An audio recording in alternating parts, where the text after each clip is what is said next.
اهلا بيكم اخواتي وحبايب قلبي الغاليين. النهارده هنرد من تاني على واحد داخل بيشتم، بس بقى بيشتم ايه بالافرنج كده زي ما بيقولوا.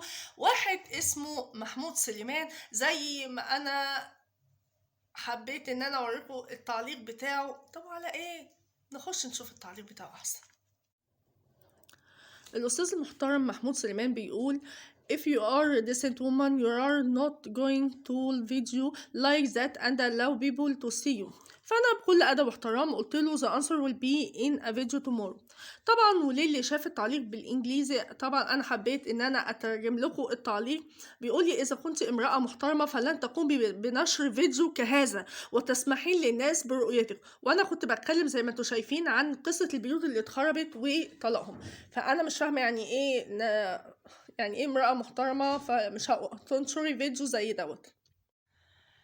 زي ما انتوا شفتوا كده انا مستغربه والله. يعني انا الفيديو زي ما انتوا شفتوه انا مش طالعه بملابس يعني خليعه، ولا طالعه ببدله رقص زي ما بيقول. اذا كنت امراه محترمه ما كنتش طلعتي كلمت ولا تظهري للناس بالمنظر ده. وفي نفس الوقت انا كنت بتكلم عن مشكله بيوت اتخربت والناس اتطلقت بسبب غلاء الاسعار. يعني لا بقول كلام قبيح ولا بقول كلام خارج ولا مظهر خارج، وطالعه بكل ادب واحترام. بس انا عايزه اقول لك حاجه. انا انت بتقول لي اذا كنت يعني ان انا واحده مش محترمه، بس انا الحمد لله اهلي ربوني كويس قوي وعلموني ان مهما اللي قدامي كان اخلاقه وتربيته في مستوى، او زي ما بيقول لك مش مستوى تحت دون المستوى، ان انا ما اردش عليه وانزل بمستوايا وتربيتي لمستواه وتربيته. ليه؟ لان انا الحمد لله اهلي ربوني احسن تربيه وعلموني مهما كان اللي قصادك دوت قالك او عملك ما ترديش عليه. مع اني انا والله ممكن ارد على حضرتك كويس قوي، بس انا مش هرد على حضرتك خالص. ليه بقى؟ لان انت دخلت غلط وانا ممكن ارد عليك بنفس اسلوبك، بس مش هرد عليك.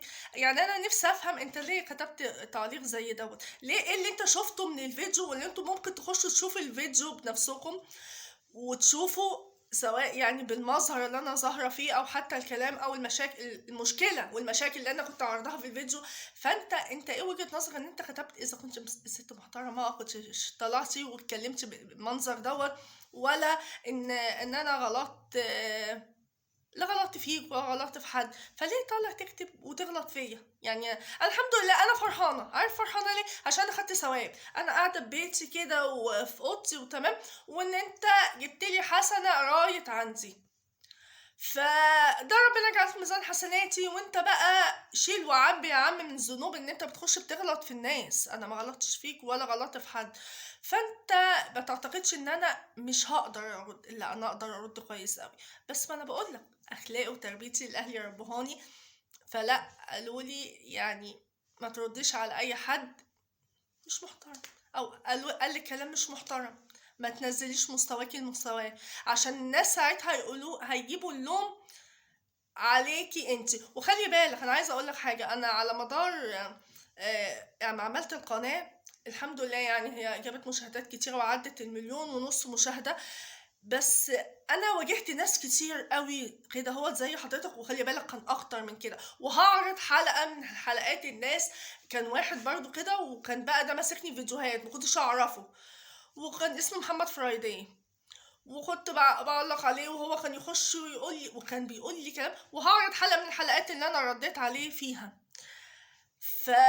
فانا مش مستغربه لان انت مش اول واحد. في ناس قالوا لي بقول لك انت كبري دماغك وخشي وامسحي الفيديو التعليق بتاعه ده مجرد تعليق. التاني كان بيعمل لي بقى فيديوهات وما كنتش اعرفه اقسم بالله.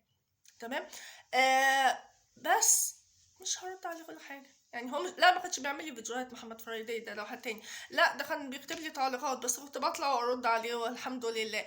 ومش هنزل لنفس المستوى. بس يعني انا عايزه اقول لك حاجه. انا مش هنزل للمستوى دوت وخلاص. بس حبيت انا اوضح لك حاجه. انا ما غلطش. وانت ليه كتبت كده؟ يعني انا عايزه اسالك سؤال. انت ليه بس كتبت كده؟ علشان شفت ايه يعني؟ لا شفت قدامك مثلا حد من اللي هم بيطلعوا زي التطبيقات التانية اللي بيعملوا روتين، ولا على اليوتيوب حتى اللي هم بيعملوا روتين ولا اي حاجة المناظر دي وانت عارفها؟ اطلع يا عم اكتب لهم التعليق ده. ما تاخدش في نفسك. او بتكتب لي التعليق بالانجليزي ليه؟ انت بتحسب ان احنا يعني ما نعرفش نقرا انجليزي؟ لا الحمد لله احنا متعلمين ومثقفين ثقافة عالية قوي، نعرف. بس وممكن نرد عليك بالانجليزي كمان. اي خدمة، احنا خريج مدارس عجة للغات يعني، وفاهمين وعارفين نعرف الانجليزي تمام. بس انا عارفة ان انت تلاقيك ايه يا عم، واخدها ترجمة من بره وحاططها ولازقها، عامل لي نفسك بقى المستوى الهاي الباي بقى، وشغال بقى فيها يعني. يا عم صلي على النبي وتعالى كده. بقى لو قعدت على قهوة بلدي كده، أحسن الناس اللي بيقعدوا على القهوة البلدي، اشرب كوباية الشاي، متعملش فيها اللي انت بتوع النسكافيه والكابتشينو والمش عارفة ايه. يا عم سيبها على الله كده، وخليك على الهادي والراسي، علشان والله بعد كده ممكن ارد عليك رد يزعلك بجد. معلش، محبش حد ان انا يزعل مني في اليوم المفترجة دي، حتى لو حد غلط فيا وشتم. قالوا لي امسحي التعليق، بس انا قلت لا لازم ارد عليك يا بتاع الرد الانجليزي. أختي عزة بتقول الغريب إن اللي جايين يشتكوا من الغلاء نساء جميلات يضعن ميك اب غالي الثمن ويلبسن أجمل الثياب ويتصورون في بيوت مؤسسة تأسيسا جميلا. بصي يا عزة، أنا هقولك ردي دلوقتي.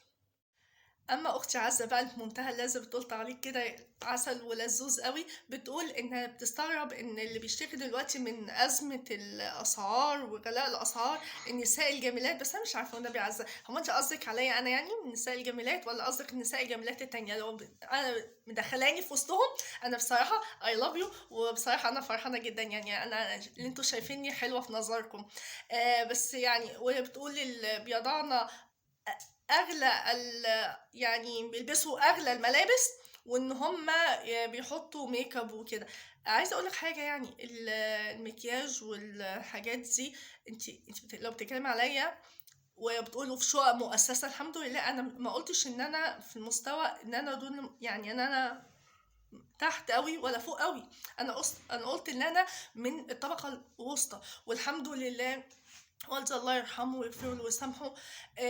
طبعا ما عيشنا مصريين، بس انا مكويه بالنار زي الناس التانية. ولما بذكر في الاسعار والحاجات دي، انا بقول يعني، وقلتها كذا مره، ان انا لما ببقى من الطبقه المتوسطه او من فوق المتوسطه، فما بال الاقل مني، فانا بتكلم كده. فمش معنى كده ان انا، لا، ان انا سواء بلبس او زي ما انت شايفاني حاطه ميك اب ولا شقه مؤسسه. لا، انا قلت برضه فما بال الناس الاقل. بس انا ما بتكلمش على الناس زي الناس التانية، بيقول لك اللي هي زي جايبين لك ازازه زيت زيتون ويقول لك ب 1200 ودلوقتي ب 1000 ونص ولا ب 2000. انا بقولش كده، انا بجيب زي الناس العاديه زيت الخليط او زيت العباد، وممكن اجيب المكرونه الكيس، وممكن اجيب المكرونه السايبه، واجيب الرز الكيس، وبجيب الرز السايب، سواء حبه فوق وحبه تحت. أنا عايشه كده وعايشه كده زي الناس العاديه. فما تحسبيش ان انا بعمل كده عشان بس فيديوهات ومشاهده، لا. ما كنتش هطلع اتكلم بالحرقه دي، ما كنتش هطلع. سوري يا جماعه، ما كنتش هطلع اقول لا يا جماعه الاسعار واعملوا وسووا ليه، لان انا زيهم ومقويه بالاسعار زيهم، وحاسه بنفس الاحساس زيهم. هم احساسهم مضاعف لان الميزانيه بتاعتهم اقل، ماشي، انما ان انا مش، لا، ان انا بعمل كده لا عشان الفيو، لا لا لا لا لا. والله انا بكلمك يا عزه بجد، يعني من اخت لاخت. انت شايفه ان انا بتستغربي وكده، بس انا حبيت ان انا اوضح لك ان انا واحده زي اي حد، وزي انا قلت لك والله انت واخده فيا قلم، انا زي الناس العاديه. انا من الطبقه المتوسطه او من فوق المتوسطه والحمد لله. بس برضو ما ننكرش ان احنا ممكن على نص شهر، يعني ممكن اقل من نص شهر تلاقي الفلوس باي باي كده طايره زي الحمام. فما بال بقى الناس اللي بيقبضوا 2000 ولا 3000 ولا في الاسعار دي. بس انا حبيت ان انا اوضح. ده كان ردي على محمود سليمان، ان هو داخل بيكتب لي بالانجليزي، بيحسبني ان انا ما بعرفش اقرا انجليزي. بس انا رديت عليه الرد بما يتوافق مع تربيتي. واختي عزه، وانتي والله زي العسل بجد، مش هزار. واستنوني فيديوهات جايه جامده جدا. استنى. أختي عزة بتقول الغريب إن اللي جايين يشتكوا من الغلاء نساء جميلات يضعن ميك اب غالي الثمن ويلبسن أجمل الثياب ويتصورون في بيوت مؤسسة تأسيسا جميلا. بصي يا عزة، أنا هقولك ردي دلوقتي.